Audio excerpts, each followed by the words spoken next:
Welcome back to my series on the many ways to build a D&D character. In my last video, I talked about rolling for stats first, and then using those rolled stats as the inspiration for the character you build. And a couple people pointed out in that video that I didn't just build everything based on the stats. I then went on to look at a race and class and everything based on the optimized choice. And that's true, I won't deny that, because the truth is that every technique you learn about character creation, you fold into your approach every time you make a new character. Once you've created several characters, you're unlikely to use any one method for the entire process. For example, sometimes I'll start with a race, and then I'll blend it with an archetype or a concept that I've wanted to play for a long time. Or I might start with a class, and then I'll roll randomly for every other detail about the character. Sometimes I'll do some light optimization as well. The point is that with this series, I'm not trying to teach you how you have to make your character following each path exclusively. Each method I talk about in this series becomes another tool in your toolkit. You don't have to exclusively follow any one of them. They're just meant to give you a starting point. And speaking of starting points, today we're talking about the approach that is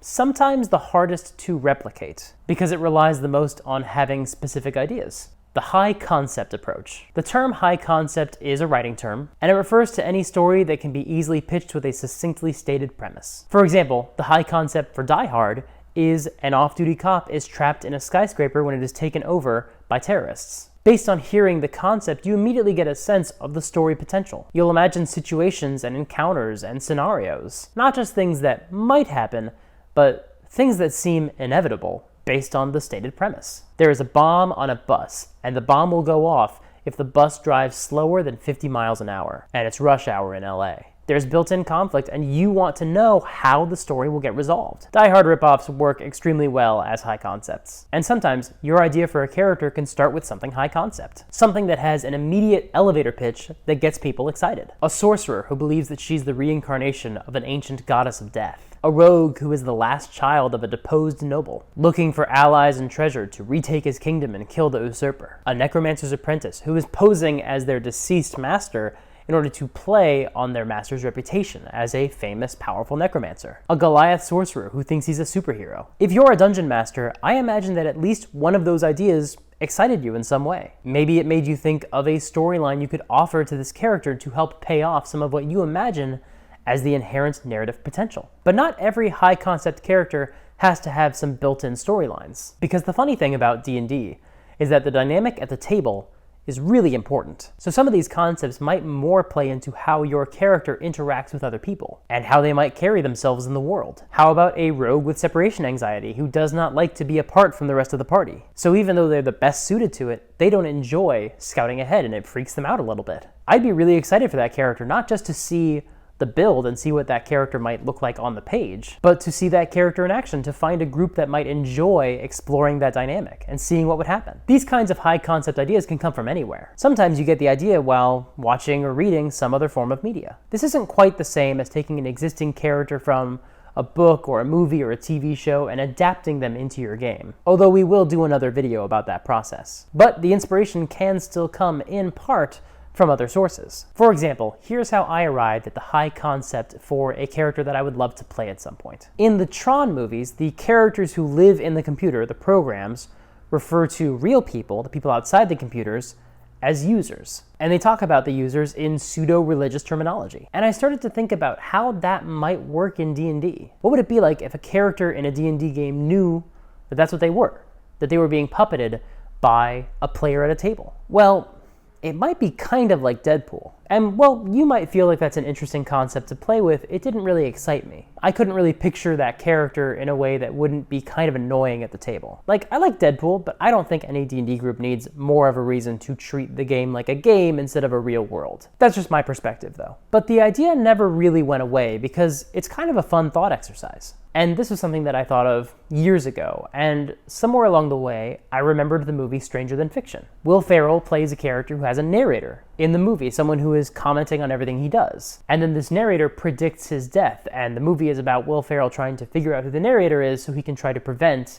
his death. See? That's another high concept. If you haven't seen the movie Stranger Than Fiction, I definitely recommend it. And that idea started percolating a little bit as well. But then I remembered another scene from the movie Cabin in the Woods. If you haven't seen Cabin in the Woods, you should also definitely see that. That's a great movie. Where in the middle of a slasher movie scenario, the stoner finds a hidden camera and concludes that he must be on a reality TV show. He's wrong. That is not the premise of that movie. But those three slivers of ideas combined for me. What if you played a D&D character who knew that they were a fictional character, and they thought that the world worked the same way as it does in that medium, and they expected the rules of the world to conform to that idea, but they got the format wrong? They're a D&D character who believes that they are a fictional character in a novel. So their expectations for what's going to happen based on what's most dramatically appropriate might come true, or they might be totally wrong because of the element of randomness that D&D possesses, and the fact that there isn't just one author. There are 4, 5, 6 people at the table shaping the story. At this point, it reminds me also a little bit of the film critic from Lady in the Water, who is confronted by a monster and he accurately assesses the genre of the movie that he's been in so far, and because of that, he predicts that he's going to be fine. And then he's wrong. He's super duper wrong. If you haven't seen Lady in the Water, I cannot recommend it. But that is the process that we're talking about today. An idea comes to you for a character, and you might not have a race or a class or a background in mind, but there's something that excites you about the premise. So to see this premise in action, let's take the concept we just discussed, the character who thinks that he's a hero in a novel, and let's roll them up and flesh them out and see what we can figure out about the character. Alrighty, this is my D&D Beyond. I have a bunch of characters that I've made. I have played like 4 of them. Some of these were also NPCs for some of my campaigns, but most of these are just characters that I've created because I wanted to maybe play them at some point, and I still might. So we're going to create a new character, and this is going to be our high concept idea. So this is something that's going to be subjective. As you're creating the character, you might feel differently, but for me, I don't want them to have a lot of control over the world. And by that I mean, I don't want a character who has any sort of luck abilities or any sort of rerolls. So, for example, if you're creating a character who believes that they are a member in a story and that they are shaping the world in some way, you might be tempted to go with the divination wizard, because the divination wizard can change the flow of the story. They have these roles that they can basically put in place. They roll at the beginning of the day. They can decide when these roles come into play. That's a fun idea and that's a fun approach, but that's not what I personally want to do. What I want to do is create a character who thinks that they're in a story, and they're going to gradually realize, maybe, I don't know what's going to happen. That's kind of the fun of the character, but they're going to be challenged with the idea that they don't have that sort of control, that the world doesn't work the way it does in the story. So for me, like the divination wizard or the halfling with the ability to reroll ones or the lucky feat, none of those really apply to my idea for this character. Because the fun for me is, what if this character thinks the world works a certain way and they're wrong? And that's what I enjoy about the idea. So this is the hard part. I still have to decide on the character. Bard is another one. So Bard is a tempting idea. And I like that idea. I did just build a Bard in my last video in the series, so you know that I like Bards. I also think, again, it makes things too easy. The idea that they know they're in a story and they're a storyteller as well, I think it's a little too convenient. I don't know how else to explain it. You may not feel the same way, but I kind of like the idea that they don't have, again, that level of control over the world. I kind of like the idea of a paladin, because paladins, they have this holy warrior of a sacred oath. Now, I know that paladins, rules as written, are not lawful good anymore, and they don't have to be knights in shining armor, but I still like the idea that, because paladins don't have to be bound by a god, necessarily. They can be bound to an ideal. That's part of the design. And again, you might feel that that's no different than what I just described for the wizard, or any sort of reroll ability, but I personally feel like it's different, because it's this character who believes the world should work a certain way, and they're encountering a world that does not agree with them. And that's sort of the whole premise of the paladin, as I like them, is the idea of you're being tested on your convictions. And that appeals to me personally. I think that's really interesting and exciting. And I like the idea, too, of this being a martial character. I don't know why. I think because having them be exclusively a spellcaster, I know the paladin is a half-caster, but I think if they were a full spellcaster, it would be too easy for them to make changes to the world, to decide how the world works, basically. But I like the idea of a paladin who, part of their whole ideal is that they have an idea of how the world works, and it's just them trying to make their way in the world and convince others. And I don't know. I think the paladin fits well for my approach to this character. I'm going to pick race now, and I don't want this to be a big, beefy boy. Because just personally, I feel like I like the idea of them being kind of an underdog. But I don't want to go with the halfling. Because, again, the halflings have the ability to reroll ones. I think, do all of them do? Yeah, all of them do. And I know that mechanics aren't everything, and I could just not use it, but I think it would be kind of fun to not have a character who has access to that sort of ability. The tiefling's always good. So you never go wrong with a tiefling. There's a human. Yeah, maybe. I mean, maybe. Got a bunch of different options with the gnomes. Advantage against saving throws against magic. I kind of don't love that. I do like the idea that they can communicate with small beasts. That's very storybook to me. But he doesn't know that he's in a storybook. He doesn't think he's in a storybook. What if I were the kobolds? I may just go human. Because nothing else about any of these other races is really giving me anything super special. I mean, and also if this character believes they're in a sort of fantasy novel, a lot of humans in fantasy novels. Yeah, I think we're going to go human. Because he can drop into any campaign. I'm not going to pick their ability scores right now, because if I were to bring this character to a campaign, I don't know if the DM would want me to roll or want me to pick stats or whatever. So I'm not going to worry about any of that right now. I am going to pick their background. I don't want to go charlatan. I've played enough of those. I like it a lot, but I don't want to play a character who is lying or has a history of lying, because I don't want to muddy the waters. I don't want other people to doubt whether or not he actually believes this. This is something he believes. Criminal, spy. I don't want to be a criminal. Entertainer. No, for the same reason that I said I don't want to be a bard. I don't like the idea that the character is a storyteller. Like, there's approaches to that. There's versions of, I just realized this character's kind of Don Quixote in a little bit of a way, right? Didn't he, read so many books that he thought that's how the world worked? The difference is I don't think he thought he was a character in a book. He actually was a character in a book, but interesting. What was Don Quixote originally? A member of the lowest nobility who read so many chivalrous romances that he either loses or pretends to have lost his mind to become a knight errant to revive chivalry and serve his nation under the name Don Quixote de la Mancha.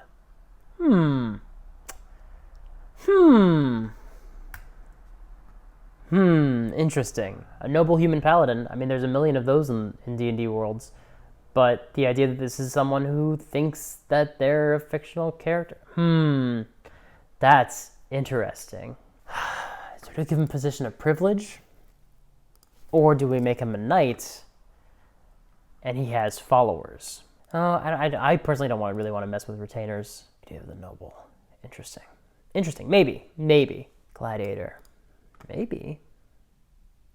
It's a deal. By popular demand, they can always entertain. It's a version of the entertainer. Maybe. But what is it about the gladiator that fits with the concept?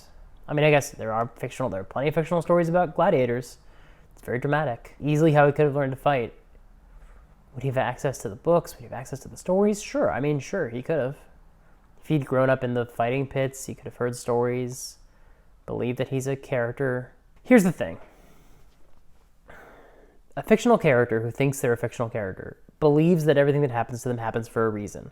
I think that's why I like the paladin idea. Gladiator could work really well with that if they believed that there was a reason why they were there. They believe that they were only a gladiator because that was part of their journey. Because Sage, I don't want to go with. And the reason why is because the Sage spent many years learning the lore of the multiverse. So they learned things about how the world actually works. And what's fun about the idea of a character, again, someone like Don Quixote, who has heard so many stories that they believe that that's how the world works, I don't think the Sage fits that. Urchin might fit that. So this is such a story about desperation. You grew up on the streets alone, orphaned and poor. You had no one to watch over you or provide for you, so you learned to provide for yourself. You fought fiercely over food and kept a constant watch out for other desperate souls who might steal from you. You slept on rooftops and in alleyways, exposed to the elements, and endured sickness without the advantage of medicine or a place to recuperate. You survived despite all odds and did so through cunning, strength, speed, or some combination of each. I really like that idea for a character who thinks they're a fictional character, and so they think that's the reason why this happened to them. They think this is their origin story, basically. Yeah, I think I'm gonna go with Urchin. I bluntly say what others are hinting at or hiding. That's fun. I like that, because that is very, like, speaking truth to power. You think you're a fictional character.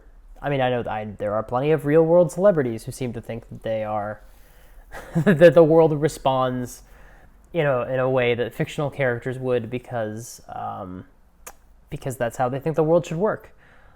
Yeah, I think that works. Prove their worth. Yeah, they think this is their trial. They think they are going to, and it's very Paladin-like, they believe that they are going to be a hero in a story. I think that there's something to bear in mind as well. It's very easy for a character like this to suffer from main character syndrome. And you don't want to go down that route, because that would not be fun for everyone at the table. So they think they're part of a story. I don't know if they think they're the main character or a main character. I would imagine they think it's like an ensemble. I think that works. This kind of gives them something to motivate themselves. I owe a debt I can never repay to the person who took pity on me. I like that. I'm thinking of Name of the Wind. I'm thinking of, there's a sequence in there where there's someone who tends for sick children, and if this was an urchin who grew up in that sort of scenario, someone like that could be really fitting. Yeah, I'm gonna go with that. Because that gives you a character as well to link the character to, an NPC, someone that the DM can use or abuse or do whatever they want to with. I do like, so many of these are like cowardly or untrustworthiness, which makes sense. I understand why they're there. They don't really fit this character. I do like, it's not stealing if I need it more than someone else. That's very, I'm the character in a book and I need this. Like how many times in a movie has someone stolen a car? Because they have to have it, because they need it, because of the plot, because they're the main character and they need it. I like that. That's fun. I'm gonna pick one more personality trait. I kind of like, I hide scraps of food and trinkets away in my pockets. So there's movies and TV shows and books where everything you have in your pockets matters. And it would be so fun if it's like, oh, this arrow didn't kill you. You thought it did a lot of damage, but why didn't it kill you or something? And you pull out like the book, like the diary that the arrow went through or whatever. It'd be so funny if he knows that's what's happening, if he thinks that any of these will be useful. Or like the movie, gosh, I'm gonna make such a reference now. The movie Paycheck, which is a Ben Affleck movie. A Ben Affleck, Uma Thurman, Aaron Eckhart movie from 2003, directed by John Woo? 2003, 2004, 2005, somewhere around there. And he has all these trinkets that are like all going to be useful in some way during the story, but he doesn't know how. That's part of the story, is that they will be useful. That is fun. I like that. And yeah, we have a character. I mean, it's not... I'm just pick a random name for now. No. Dylan? Maybe Dylan. Dylan Wintervigor. Maybe. I'll pick a name later. For now, Hayden Snowwood's not bad. What about Hayden Wintervigor? I like Hayden as a main character name. Hayden Winters. I like Hayden Winters. I like maybe Winter. Maybe just Winter. Because if he's an urchin, maybe that's the sort of naming convention they have. When did you come to the city? Winter. That's how he's known. And that's the character. As you can see, this process involves a lot of filling in the gaps and trying to find what you think might work best for you. It's going to be incredibly subjective. Your sensibilities will inform this character. When I was doing this, you might have felt, oh, I wouldn't have gone with any of those decisions. That's totally fine. The point of this exercise, the point of all of these approaches, is to find a starting point and to give you some sort of guidance. But that doesn't mean that it covers the entire process, because you also need to fill in the gaps and figure out what you like. You might not want to play the version of the character that I created, but maybe you have another version in your head. Feel free to roll them up, come up with a completely different approach, a different class, race, background, whatever, and let me know in the comments. Thank you so much for watching. If you enjoyed it, if you liked it, then hit the like button. There are a few other ways you can support the channel as well. You can subscribe and hit the bell. The bell lets you know as soon as I have a new video out. New videos come out every Monday and Thursday, but the bell gives you a little notification. You can also support me financially by joining the Patreon. The link for that is in the doobly-doo below. The Patreon allows me to upgrade my equipment, and it gives you the chance to see some of my D&D content and potentially get the videos a little early. The last way you can support the channel is by joining the Discord server. It's a really cool community of people supporting each other and giving each other advice and making friends. It's a lot of fun. The link for that is below as well. And I have a newsletter. You can sign up for that through my website. The link again is below. I will keep you posted every once in a while with new updates and things I've got going on. So if you're interested in that, I encourage you to sign up. Thank you again for watching, and until next time, play fair and have fun.